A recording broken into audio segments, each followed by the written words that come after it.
Pertama-tama, letakkan kumparan di atas magnet. Setelah diletakkan, maka kita hubungkan kabel pada baterai.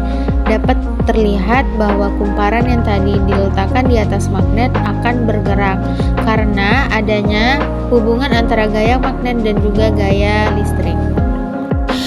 Gaya Lorentz ditemukan oleh fisikawan Belanda Hendrik Anton Lorentz pada tahun 1853 hingga 1928. Nama Hendrik Anton Lorentz diabadikan sebagai nama gaya yang ia temukan, yaitu gaya Lorentz.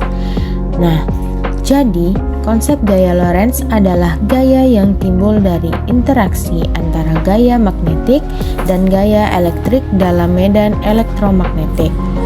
Gaya ini terjadi ketika arus listrik mengalir melalui suatu benda konduktor yang berada di bawah atau dalam medan magnet.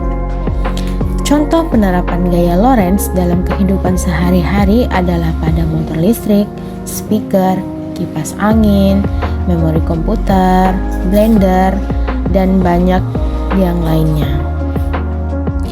Gaya Lorentz adalah gaya yang ditimbulkan oleh muatan ataupun partikel listrik atau medan listrik yang bergerak dalam suatu medan magnet.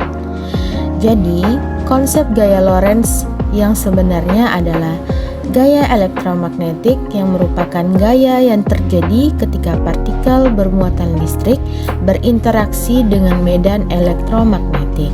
Gaya ini merupakan gabungan dari gaya listrik dan juga gaya magnet. Nah, ini adalah yang terjadi pada konsep gaya Lorentz.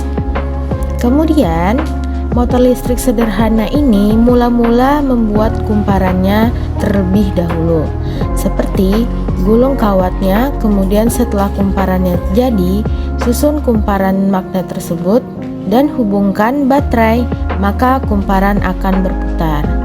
Jadi, benda yang mengubah energi listrik menjadi energi gerak seperti ini disebut juga sebagai motor listrik. Gaya Lorentz mendorong bagian atas kumparan masuk ke dalam kawat.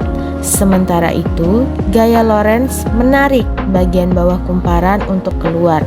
Nah, akibatnya kumparan tersebut bisa berputar. Jadi, dapat disimpulkan dari gaya Lorentz ini adalah gaya yang ditimbulkan oleh muatan atau partikel listrik atau medan listrik yang bergerak dalam suatu medan magnet.